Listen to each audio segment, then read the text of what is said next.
Well, good morning and good evening. Now, wait a minute, Dr. B, what's going on here? Good morning and good evening.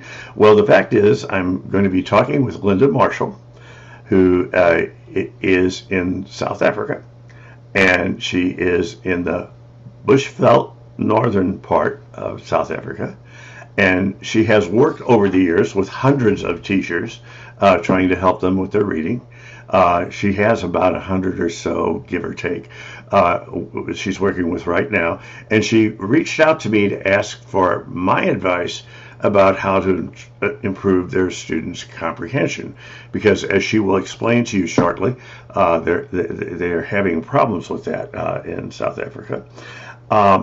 So what I'm going to be recommending to her is that she gets a book called Fluency Development Lesson. And I'll put a link to that book and an interview about that book in the blog. And the Fluency Development Lesson was co-authored by Tim Rosinski. It's based on his ideas about what that should look like. And I think for anyone with elementary and middle school children with who are having problems with reading comprehension, that this would be a great addition to what they're doing. Now, what Rosinski and others have found is that the effect size for using this program, this kind of program, is larger than the effect size of doing synthetic phonics. Aha. Well, does that mean, Dr. B, that I'm telling her to drop? Of course not.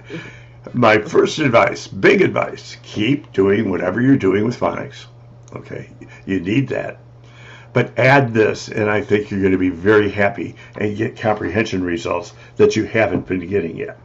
What this book will include will be short stories written by David Harrison, are short poems, short passages, let's call them that, written by David Harrison, that will lend themselves to teaching the kids how to think about text, and also lend themselves to building the kids' background.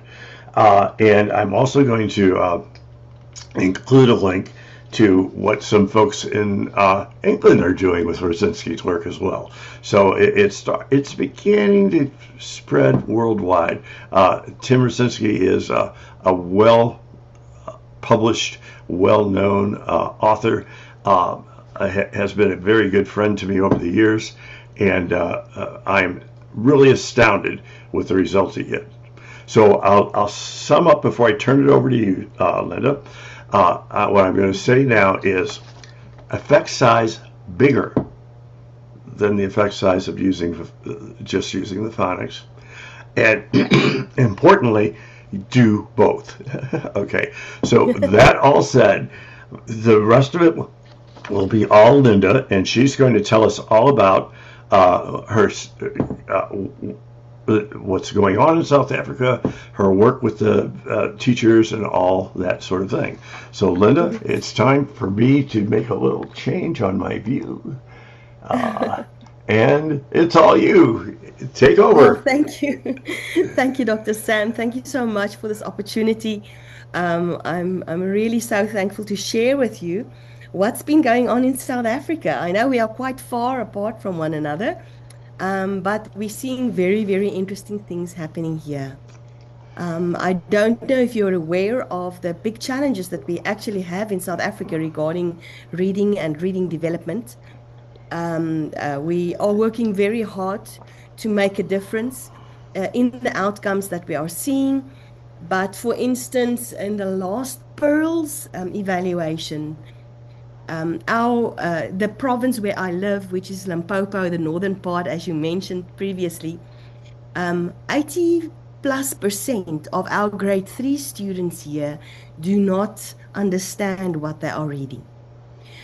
So we've been working very, very hard to find ways to support our teachers, to help them to know how to help their students in the classes. And actually, I've been doing a lot for many years behind the scenes, and we have noticed that our teachers in South Africa might not always have the opportunity to learn what is needed. And so we worked towards building a support system online that they would be able to tap into. That's the first thing. And we call this a system iBrain Gym, where we help the students to develop certain skills like visual skills. We develop reading skills and comprehension. And that's why I'm so excited to see the book, because as I mentioned earlier to Dr. Sam, there's not a lot of people to talk about these things. And it's wonderful to find out where are you matching, where is the things that we can improve on, and learn from one another. I think that's always very, very critical. So we have also trained teachers. We did a lot of training over the years to help them in their classes, but mainly the last few years I've had a wonderful experience because we also have a school where I'm one of the founding members, small school here in the rural areas of Africa. And we do a lot of work there to see what works, what doesn't work. How can we help these kids? And you need to be reminded that in South Africa, we have 11 languages, official languages, that is, 11 official languages.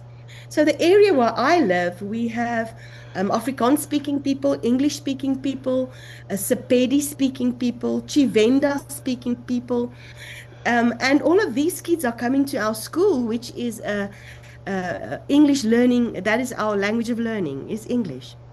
So you can imagine having all these kids coming into your school, and now you need to teach them how to read. Okay, well, I'm going to chime in here for just a minute. That is incredibly fortunate that your teaching language is English, because this whole program is done in English. So it will, for any of my viewers, they're going, wait a minute, Dr. Sam, that's way too many languages. You're not going to be able to pull that off. Well, it turns out that you in South Africa have solved that problem by having a teaching language, which is English, so the program will work. Okay, and yeah, continue. I just wanted to, I know my people, and they'd be jumping all over me the moment they heard about all those languages. Sure. So we have, I've worked with the teachers, and we developed a curriculum for our kiddies in the school. Actually, from we don't have kinder.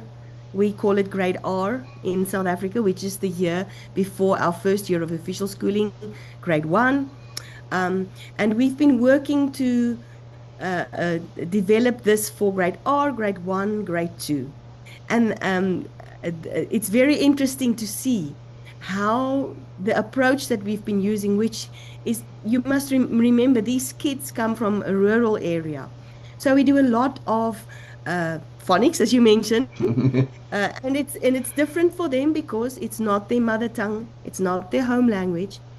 So we do a lot of games. We sing songs, which South African people love to do. If you see them anywhere, you will see them singing and dancing. Wonderful! Oh, that's wonderful, wonderful. Yes, so they love that. We play a lot of games. And then, of course, from there, move on to the not only the word recognition, but the language comprehension part as well.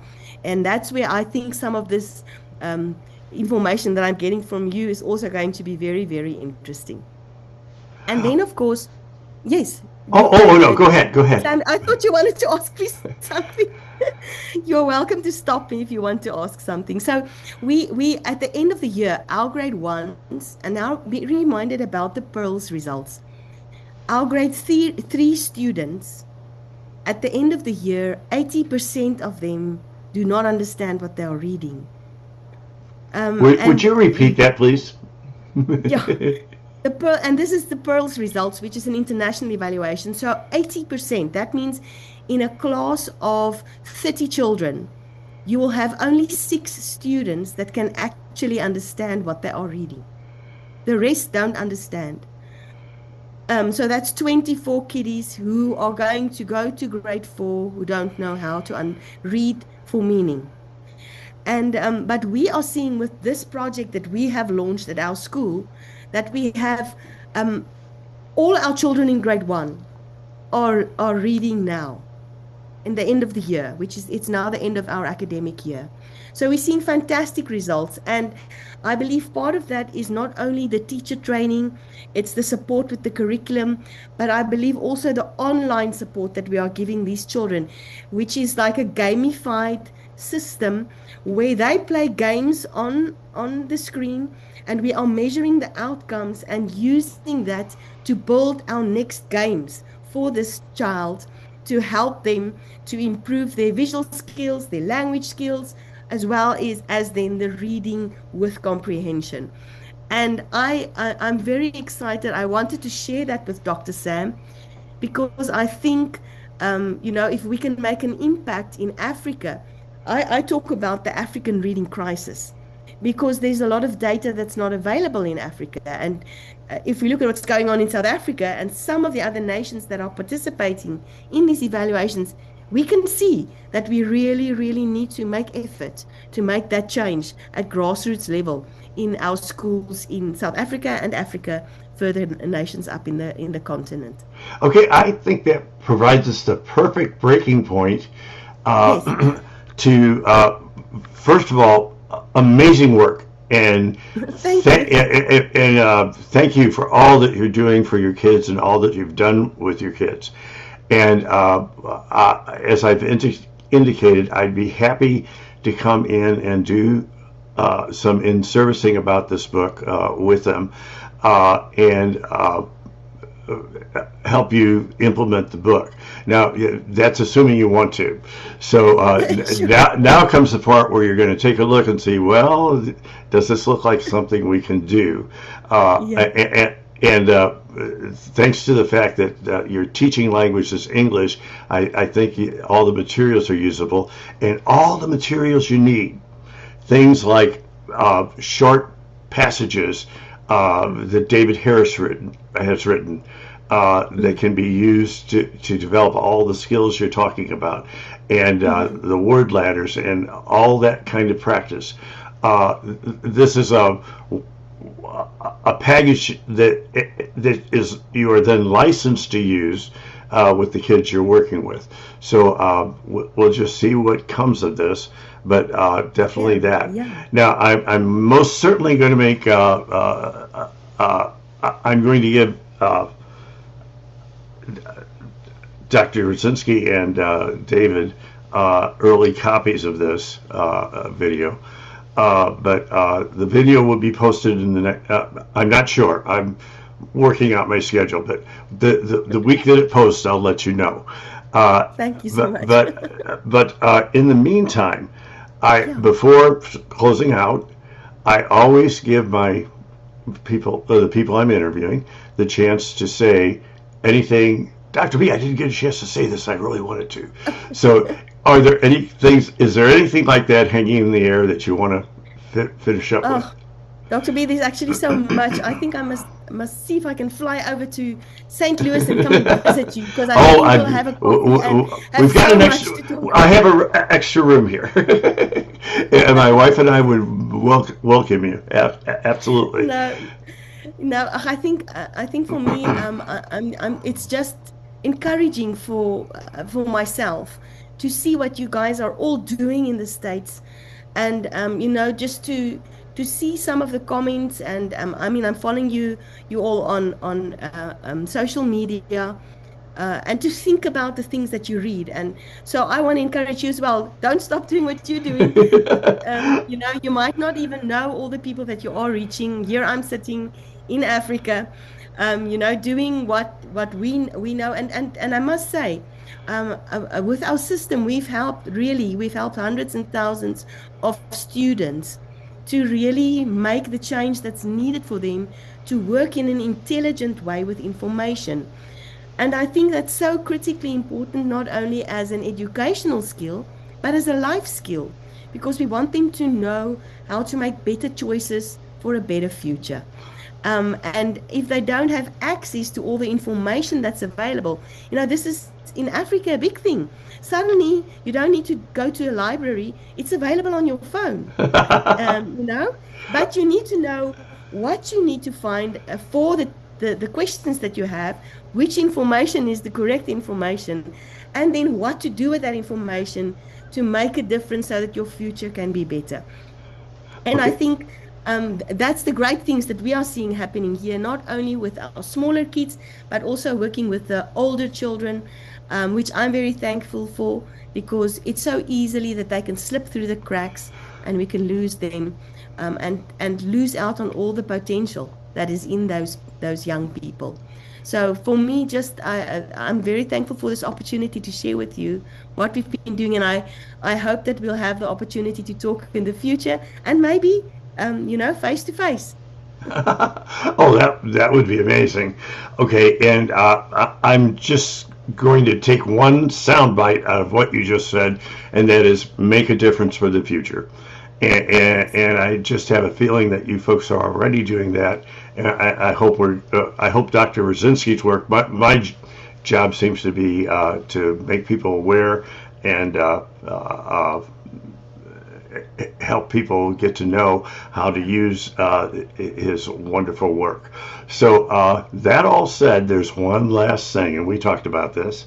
We have to put Yes. on our biggest smiles and give a Zoom wave goodbye. Goodbye.